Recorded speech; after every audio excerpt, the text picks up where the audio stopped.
Hello again. In the last self-defense video, I showed you a way of getting out of the rear naked chokehold, and in today's video, I'll show you an alternative way, which is usually more reliable.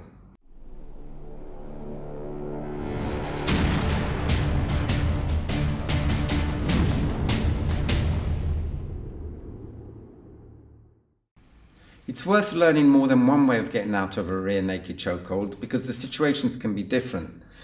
Your opponent could be taller, smaller, wider, thinner, and depending on their size, certain techniques may work better than others. And also your proficiency in doing one technique may be better than another. And it's also about having options.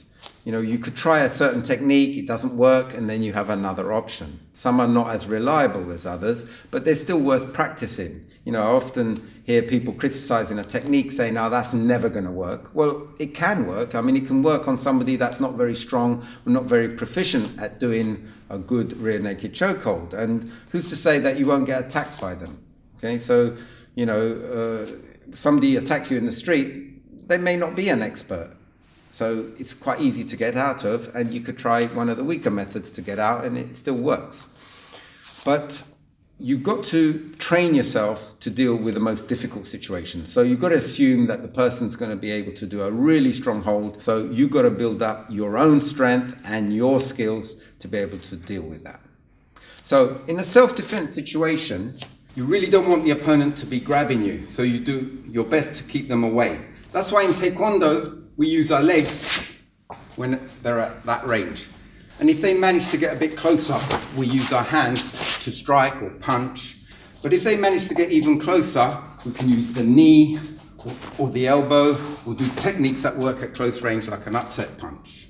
But if you fail at all these three levels and then they've held on to you, then you're going to have to deal with it and you're in a much more difficult situation. But sometimes they catch you by surprise. You don't realize you're going to be attacked. They come up behind you and they get you into a rear naked chokehold. Okay, but that doesn't mean you can't hit them, and it's worth hitting them to distract them.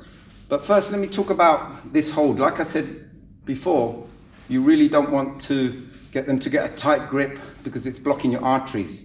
Okay, and if they squeeze your arteries closed, you don't have much time before you pass out. But it's not quite as simple as that. You may have heard that you probably got 5 seconds before you pass out. That's not always true. If you're seated and the person's got a very strong hold on you, then yes, you may go after 5 seconds. But when you're standing, you're able to move around, and it's much harder for the person to get a very tight grip if you're moving around, because the movement means there's pressure here, here, here, and it might relieve pressure on one side. This might buy yourself more time. And also, there's no guarantee that your opponent's going to be an expert in doing the rear naked chokehold. They may not be very good, so it doesn't mean you're going to pass out. They may not be very good. You may be very strong. Okay, it depends. Okay, but let's assume they are quite strong and they've got a very good grip. You've got to do your best to get out of it. So you can do things to buy yourself time. For example, bringing your chin down. That helps to take the pressure off your neck. Getting your fingers inside and pulling the arms away like that. If you're strong enough, that can buy yourself some time. Moving around can make it very difficult for them to get a tight grip. Okay. Now, the move I showed you last time means go behind and then get them off balance. Of course, this is a risky move. And it doesn't always work, because when you go like this, they can get you in a headlock. But I suggested you use this by hitting them first, get a distraction, and then make the move, but you've got to do it fast. This move I'll show you today is a lot more reliable, where you step on the outside, and then you trip them over that way. But again, it's still worth getting them to be distracted, so hitting them. Stamping on their foot can do a lot to distract them. Better still, with a side fist, hit them in the groin. Elbow thrust to the vital spot, but it means you need to get your body out of the way. You can hit them in the spleen, epigastrium, and depending on the height, you might be able to catch them in the solar plexus. If they're holding you on the other side, then you might be able to get them hit to the liver, which can really have an effect on them, and they might let go straight away. Okay. The eyes is always a good target. Like I said before, gouging the eyes or thrusting, but it's much harder to know where their eyes are. You're just hoping for the best when you thrust like that. Gouging, you might be able to feel your way and really stick your thumb in.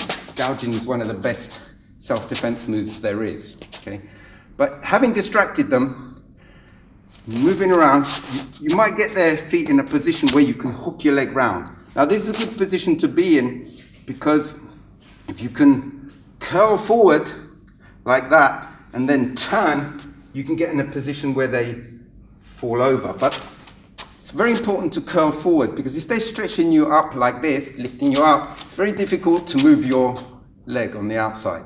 If you curl forward, you have more control of your feet.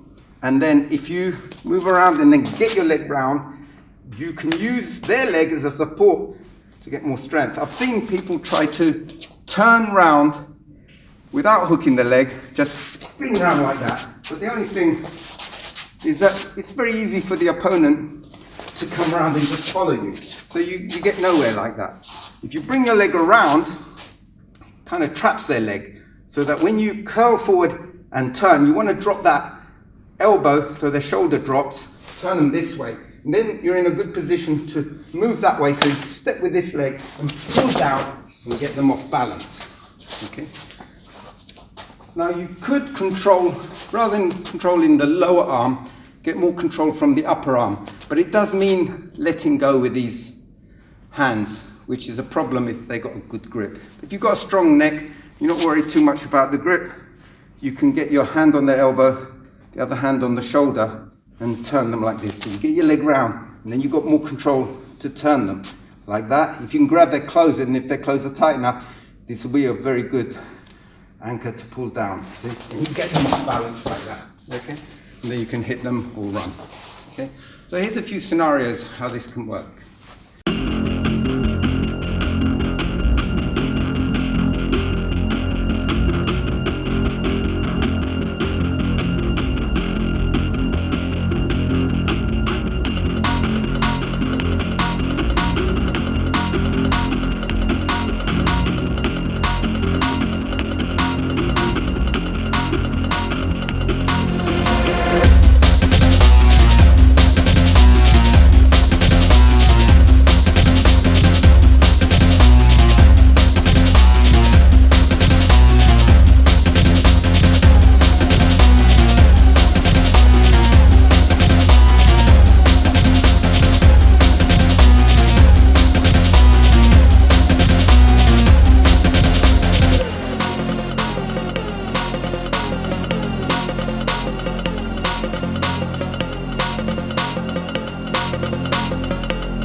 That last one, I'm not sure it's a good idea to go back and pick up your phone.